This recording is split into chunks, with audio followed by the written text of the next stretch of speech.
Fala galera, aqui é o Felipe, tô hoje aqui num cenário diferente para falar com vocês sobre vocabulários relacionados à família. Eu sei que rolam algumas dúvidas em relação a como a gente chama nossos parentes em inglês, mas nesse vídeo aqui vocês vão sair com todas as dúvidas resolvidas. Antes de começar o assunto do vídeo, já quero pedir para vocês se inscreverem aqui embaixo se vocês ainda não são inscritos no canal, que isso ajuda muito o YouTube a entregar o nosso vídeo para mais pessoas, e também deixar o like de vocês aqui embaixo, que ajuda muito com o nosso engajamento. Lembrando que as redes sociais da Punkify, uma escola de inglês direto ao ponto, estão todas aqui na descrição.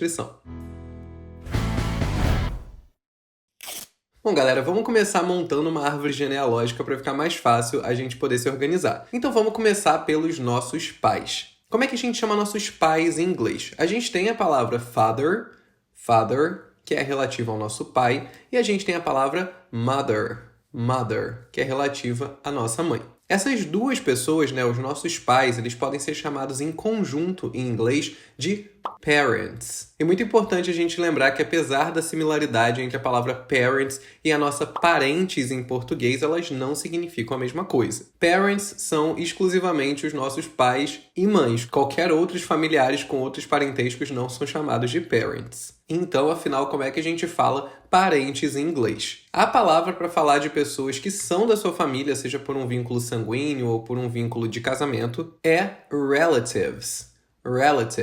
Então, relatives é o equivalente ao nosso parente, pessoas que são da sua família. Então, no caso, os nossos parents, eles também são nossos relatives, mas não todos os relatives são nossos parents. Talvez os seus pais tenham outros filhos além de você. Então, como é que vocês chamam os seus irmãos e irmãs? Irmãos vão ser chamados de brothers. E irmãs vão ser chamadas de sisters. E também existe uma outra palavra para você designar os seus irmãos e irmãs. Eles podem ser chamados em conjunto de siblings.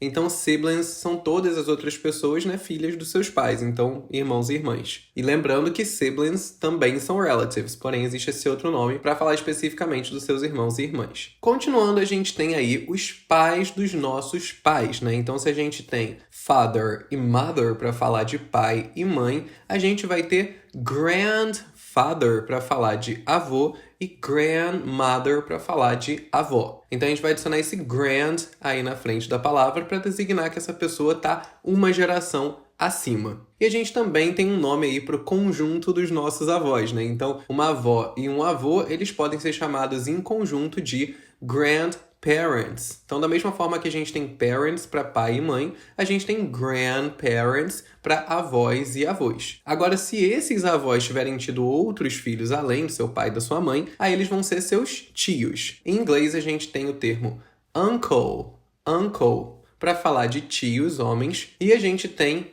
aunt ou aunt para falar de tias mulheres. Lembrando que aunt é a pronúncia americana e aunt é a pronúncia britânica. É muito comum também no Brasil que os nossos padrinhos sejam nossos tios ou tias, Não é uma regra, mas normalmente é assim que acontece. Em inglês, a gente tem os termos godfather para padrinho e godmother para madrinha. Então, talvez o seu uncle ou a sua aunt sejam também seu godfather ou sua godmother. E caso seus tios venham a ter filhos, eles vão ser os seus primos, E primos em inglês a gente chama de cousins. O termo cousin, ele serve tanto para homens quanto para mulheres, então qualquer pessoa que seja seu primo, você vai chamar de cousin. Agora vamos voltar para você e imaginar que você vai se casar. Se você se casar com um homem, esse homem vai ser o seu husband.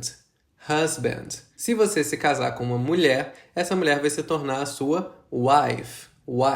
Caso vocês tenham filhos, Se for um filho menino, ele vai ser o seu son.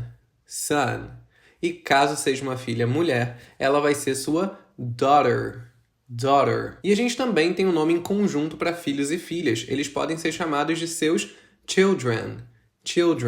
É importante também a gente observar que children já é uma palavra no plural, apesar de não ter um S, Então a gente tem criança no singular, que é child, e a gente tem crianças, no plural, que são children. E não tem um S, não é children's. Vamos então agora para uma parte da família que eu sei que gera muita dúvida, que são os relatives, ou os parentes in-law.